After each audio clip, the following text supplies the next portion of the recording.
Hello, this is the RPG Crawler, and welcome to another Indie Game Friday, where each week I take a look at an independent role-playing game.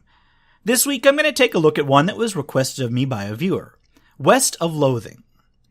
Developed and published by Asymmetric, it's an adventure game with RPG elements based in the Wild West of the Kingdom of Loathing universe. Released on Steam on August 10th, 2017, it is currently available for $10.99. For those who don't know, Kingdom of Loathing is a free, web-based parody RPG with a fair amount of depth, featuring stick-figure graphics with a focus on comedy. West of Loathing continues that tradition as a standalone product, retaining the stick-figure aesthetics but including full animation and numerous areas to explore. The story starts simply enough.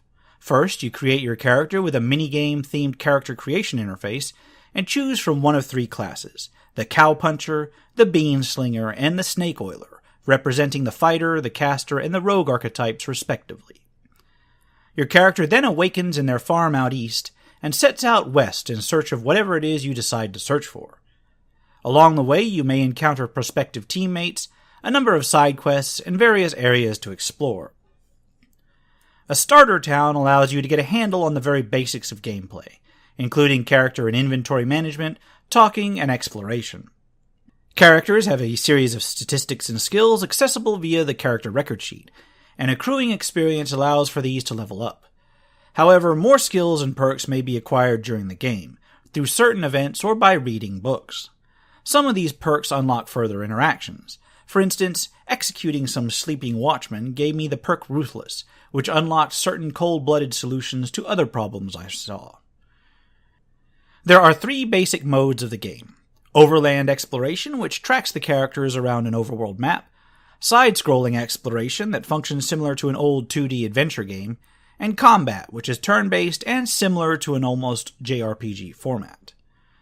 Overland exploration actually only locks once you've left the tutorial town, and at its most basic form involves walking from one revealed location to another. This takes time and can result in random encounters en route. There are certain locations that you can come across as well during your explorations, thus unlocking them for further exploration. Side-scrolling exploration is where the majority of the game is played. It basically involves moving around a 2D representation of a particular area, interacting with objects, solving puzzles, and talking with NPCs. Occasionally, there are creatures which you have to fight on these maps as well. Combat is very straightforward. Each side has a turn, at which point the characters select skills to use against their opponents. Beyond this, every fight refreshes the character's hit points, so as long as you're able to win a fight, you should start the next one absolutely fresh. Occasionally, barricades and other cover appear into the combat screen, which can result in the need to destroy it before taking on the enemy hiding behind it. Experience is awarded for combat, solving quests and puzzles, and even for discovering or using certain items. As mentioned above, once you gain enough experience, you can increase an existing skill or ability. During the prologue town, this is done for you, but once you leave, you are given the option to continue with a balanced automatic assignment or allocate things yourself, which can allow you to customize your character progression a bit. During the game, all manner of equipment and items may be found, some of which are required to solve certain puzzles or overcome certain obstacles, some of which are generally utility items such as lockpicks or crowbars, and some of which may open up entirely new areas. You may also have a partner who supports you in combat, unlocks certain areas of the map, and may provide additional subquests. The tone of the game is one of humor, although the type varies between absurdist, puns, dark humor, etc.